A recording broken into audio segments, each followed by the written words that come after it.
Hello everybody, this is city here. Welcome back to our channel Ansh Kumar's tech. तो आज हम admission of partner का lecture number 5 cover करेंगे, तो जिसमें मैं एडजस्टमेंट ऑफ कैपिटल का टॉपिक करवाने वाली हूँ आपको। तो यहाँ पे 3 तरह की एडजस्टमेंट ऑफ कैपिटल है। फर्स्ट है adjustment of the old partners capital, मतलब आप पुराने पार्टनर की कैपिटल को एडजस्ट करेंगे on the basis of the new और इनकमिंग पार्टनर्स कैपिटल। ठीक है, कि पुराने पार्टनर की कैपिटल को एडजस्ट करने वाले हैं on the basis of new partner capital.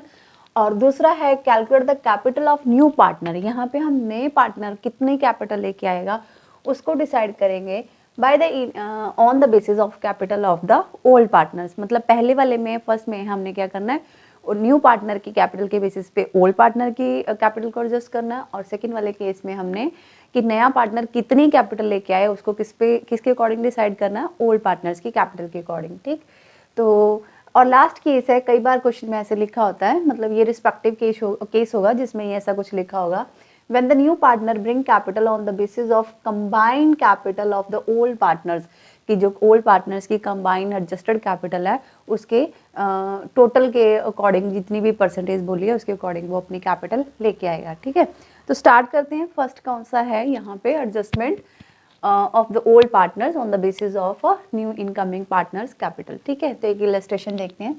X Y are a partner in a firm sharing profit ratio 3:2। old partner X Y हैं और उनका profit sharing ratio 3:2 है। and the remaining partner the remaining capital of X and Y is after adjustment। after adjustment का मतलब है इसमें से reserve, premium for goodwill, revaluation का प्रॉफिट लॉस, आपने सारी चीज़ें एडजस्ट कर लेनी है, उसके बाद ये बनेगा। द रिमेनिंग एडजस्टमेंट कैपिटल जो है 80,000 और 60,000 है एक्स एंड वाई की, मतलब हमें एक्स और वाई की कैपिटल गिवन है। They admit Z as a partner, और उन्होंने जेड को एडमिट किया एज अ पार्टनर, और जेड अपने साथ 35,000 की कैपिटल लेके आ रहा है। ये इंपॉर्टेंट पॉइंट है कि जेड की कैपिटल यहाँ पे गिवन है 35,000 और वो 1/5 शेयर के लिए इतनी कैपिटल लेके आ रहा है। और the 1/5 share profit acquired by equally from both X and Y, और एक्स एंड वाई इसको जो 1/5 पार्ट है इसको इक्वली सेक्रीफाइस कर रहे हैं जेड के लिए। And the capital account of the old partners are to be adjusted, और लिखा हुआ है कि आपने ओल्ड पार्टनर्स की कैपिटल अकाउंट को एडजस्ट करना on the basis of proportion of the Z capital and to share his business, मतलब जितना वो अपना बिजनेस के लिए शेयर लेके आया कैपिटल के, उसके बेसिस पे आपने ओल्ड पार्टनर्स की कैपिटल को एडजस्ट करना है। तो calculate the amount of actual cash, तो एडजस्टमेंट होगी तो ओल्ड पार्टनर्स की कैपिटल कम या ज़्यादा हो सकती है, उसके अकॉर्डिंग वो कैश लेके भी आ सकते हैं और लेके जा भी सकते हैं। तो देखते हैं कैसे करते हैं। तो यहाँ पे जैसे मैंने लिखा है आपने नंबरिंग वैसे रखनी है, ऐसे ही स्टेप फॉलो करनी है। तो फर्स्ट स्टेप है total capital of the firm on the basis of new partner. सबसे पहले आपको पूरी फर्म की कैपिटल निकालनी है, वो किसके बिहाफ पे, न्यू पार्टनर्स की कैपिटल के बिहाफ पे, क्योंकि क्वेश्चन में भी यही लिखा था कि हमने जेड की कैपिटल का प्रोपोर्शनेट लेके ही, मतलब उसी को लेके बेस लेके आपने फर्म की जो भी ओल्ड पार्टनर है उनकी कैपिटल को एडजस्ट करना है। तो total capital of the firm on the basis of new partner कैसे आएगी, जितनी वो कैपिटल लेके आ रहा है, जैसे जेड कितनी कैपिटल लेके आ रहा है 35,000, और कितनी शेयर के लेके आ रहा है 1/5। अगर 1/5 उसका शेयर था तब वो 35,000 लेके आया, तो टोटल कैपिटल कितनी होगी फर्म की, तो 5/1 कर देंगे, मतलब 1,75,000 न्यू फर्म की कैपिटल है। ये आगे आपकी नई फर्म की कैपिटल, जिसमें इसमें एक्स भी इन्वॉल्व है, वाई भी इन्वॉल्व है और जेड भी इन्वॉल्व है, तीनों पार्टनर इन्वॉल्व हैं। तो लेकिन डिस्ट्रीब्यूशन कैसे करना है उसके लिए हमें चाहिए second number step, new profit sharing ratio. ये निकालने के बाद, मतलब नए पार्टनर्स की कैपिटल के बिहाफ पे पूरी फर्म की कैपिटल निकालने के बाद आपको न्यू प्रॉफिट शेयरिंग रेशियो ढूंढनी पड़ेगी। तो इसके लिए एक्स वाई जेड लिख दिया, ओल्ड प्रॉफिट शेयर्स यहाँ पे गिवन था हमें 3:2, 3/5, 2/5, जेड का तो है ही नहीं क्योंकि जेड नया पार्टनर है, और किसी ने सेक्रीफाइस किया तो माइनस हो जाएगा और किसी ने गेन करा तो उसमें प्लस हो जाएगा। तो सेक्रीफाइस हमें बताया था कि जेड का जो 1/5 शेयर है वो इक्वली एक्वायर्ड किया from both X and Y, equally ये लिख दिया मैंने। ठीक है, तो 1/5 कितना था जेड का शेयर, 1/5 का इक्वल पार्ट मतलब 1/1 तो 1/2, 1/10, मतलब जेड एक्स ने कितना दिया 1/10, वाई ने कितना दिया 1/10, और जेड को कितना मिला 1/10 प्लस 1/10, तो ये सॉर्ट आउट करके आपका 1/5 आ गया। वैसे आपको 1/5 जेड का ऑलरेडी गिवन है।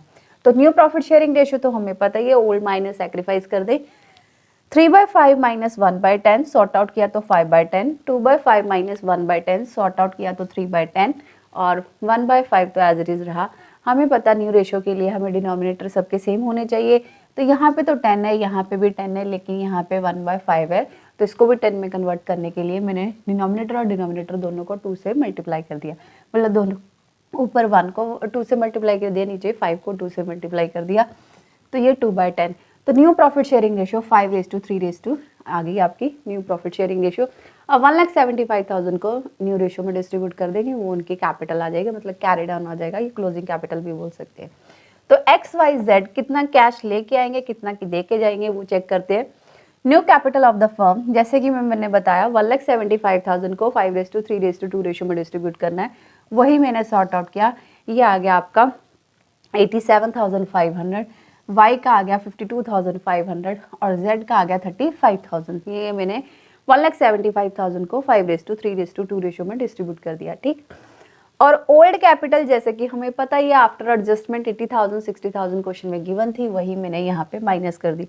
तो कैश टू बी ब्रॉट और पेड, तो ऑब्वियसली अब उनकी कैपिटल कितनी है 87,500, तो 80,000 उसके पास नहीं, कैपिटल इतनी है, तो इसको लेके आना पड़ेगा, इसको मतलब देना पड़ेगा फर्म को, ठीक है, इसको फर्म को देना पड़ेगा क्योंकि फर्म इसे और चार्ज करेगी 87,500 और यहाँ पे इसकी कम है, तो यहाँ पे इसको ये वापस लेके जाएगा। मतलब वाई अपनी कैपिटल निकालेगा क्योंकि उसने ज़्यादा पैसे लगाए थे और चाहिए कम, और यहाँ पे एक्स जो है वो क्या करेगा, वो लेके आएगा। यहाँ पे मतलब उसको बोल सकते हैं कि उसको ब्रिंग करना पड़ेगा, वो लानी पड़ेगी, और यहाँ पे फर्म को क्या करना पड़ेगा, पेड ऑफ करना पड़ेगा। यहाँ पे वो लेके आएगा, एक्स अपनी कैपिटल 7,500 लेके आएगा और वाई अपने साथ लेके जाएगा, ठीक है, ये आउट ऑफ हो गया। तो ये हो गया आपका एडजस्टमेंट फर्स्ट है on the basis of partner new partners capital, ठीक है। नेक्स्ट है आपका capital, calculate the capital of the new incoming partner on the basis of capital of the old partner. ये उससे आसान है। देखो सिचुएशन आपको सेम ही लगेगी, X and Y's are partner, profit sharing ratio 3:2 है, वहां पे भी वही था। The capital of the X and Y's after adjustment 80,000 60,000, वहां पे भी यही लिखा था। They admit Z admit the Z as a third partner who is to contribute the proportional capital acquired, 1/5 share total capital of the new firm equally from both X and Y। Same सब कुछ वैसे ही लिखा, बस यहाँ पे जो Z है वो अपने साथ उसमें 35,000 कैपिटल लेके आ रहा था, बताया था। यहाँ पे हमें नहीं बताया, हमें बताया कि जेड प्रोपोर्शनल कैपिटल लेके आएगा जो कि उसने एक्वायर्ड करी है। दोनों के कैपिटल मतलब 1/5 शेयर के हिसाब से उसने दोनों से जितना एक्वायर किया है उस हिसाब से वो कितनी कैपिटल लेके आएगा वो फाइंड आउट करेंगे। तो देखते हैं total capital of the firm on the basis of X and Y, वहां पे न्यू पार्टनर के बेसिस पे था, यहाँ पे एक्स एंड वाई मतलब ओल्ड पार्टनर के बेसिस पे।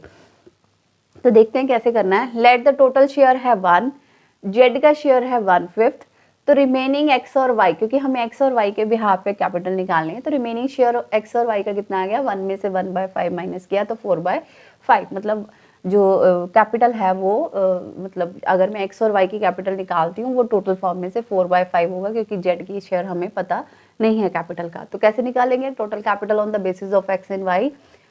80,000 प्लस 60,000 1,40,000 किस शेयर के लिए, रिमेनिंग शेयर के लिए। तो टोटल फर्म का शेयर निकालने के लिए इसको भी रेसिप्रोकल कर देते हैं, यहाँ 4/5 था, यहाँ 5/4 हो जाएगा। तो पूरी फर्म की कैपिटल 1,75,000 आ गई, जिसमें से जेड का शेयर निकालना है तो 1,75,000 इंटू उसका शेयर कितना है 1/5 35,000 आ गई। और अगर आपको न्यू प्रॉफिट शेयरिंग रेशियो निकालनी तो सेम ऐसे ही आपकी न्यू प्रॉफिट शेयरिंग रेशियो भी आ जाएगी, ठीक है। तो ये सेकंड केस था कि आपने क्या किया कि आपने ओल्ड पार्टनर्स की कैपिटल को एडजस्ट कर लिया, मतलब रिजर्व, प्रॉफिट, लॉसेज, जो भी रिवैल्यूएशन के, गुडविल के, प्रीमियम जो एडजस्ट करना है वो एडजस्ट कर लिया। उसके बाद जो बैलेंस आया उसको प्लस किया और 1 में से रिमेनिंग माइनस करने के बाद जितना भी रिमेनिंग शेयर आता है उसका रेसिप्रोकल कर दो, ये पूरी फर्म की कैपिटल आ गई और उसमें से नए पार्टनर का शेयर निकाल देंगे, ठीक है।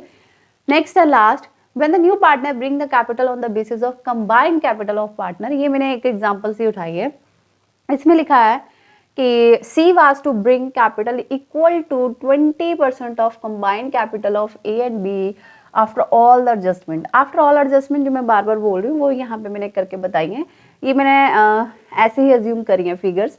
तो ए एंड बी दो पार्टनर है, ओल्ड पार्टनर्स। ओपनिंग कैपिटल है 60,000 40,000, प्लस करना है जनरल रिजर्व, क्योंकि जनरल रिजर्व क्रेडिट साइड पे होती है, तो क्रेडिट वाली सारी चीज़ें जो इंक्रीज कर रही है उसकी कैपिटल को वो प्लस होंगी। तो 10,000 है, मान लेते हैं कि 10,000 जनरल रिजर्व है, रेशियो 3:2 है, ओल्ड रेशियो जिसमें डिस्ट्रीब्यूट हो गया। प्लस प्रीमियम फॉर गुडविल, यहाँ पे ये माना है कि सिर्फ बी ने सेक्रीफाइस किया तो बी को प्लस कर दिया। और दूसरा है रिवैल्यूएशन का लॉस है, तो लॉस जो है माइनस कर दिया, अगर प्रॉफिट होता तो प्लस करते, ये भी ओल्ड रेशियो में प्लस कर दिया। ये आपकी एडजस्टेड कैपिटल आ गई। तो कंबाइंड कैपिटल का मतलब क्या, इन दोनों की कैपिटल को प्लस कर दो और उसका 20% वो लेके आएगा, तो ये उसकी कैपिटल होगी 23,200 कंबाइंड का। तो इसको बोलते हैं एडजस्टमेंट। ये आपने हर क्वेश्चन में एडजस्टमेंट ही करनी है, तो तभी आपका यहाँ पे कितना वो कैश लेके आएगा या लेके जाएगा वो पता चलेगा। यहाँ पे नए पार्टनर कितना कैपिटल लेके आता वो पता चलेगा। यहाँ पे भी नए पार्टनर की capital 20% on the basis of the combined capital of the old partner. तो एडजस्टमेंट सब में एक जैसी रहेंगी। अगर आपको इसके कोई प्रैक्टिकल टिपिकल लगते हैं और आपको चाहिए कि वो सॉल्व किए जाएं, तो आप कमेंट बॉक्स में बता सकते हो, तो मैं उसी के अकॉर्डिंग इसके प्रैक्टिकल भी सॉल्व कर दूंगी, ठीक है। तो this is all about the admission. आज एडमिशन का टॉपिक आपका कंप्लीट होता है। नेक्स्ट हमारा चैप्टर रिटायरमेंट होगा। So if you like our videos and want to retirement chapter, तो please continue with us. Thank you.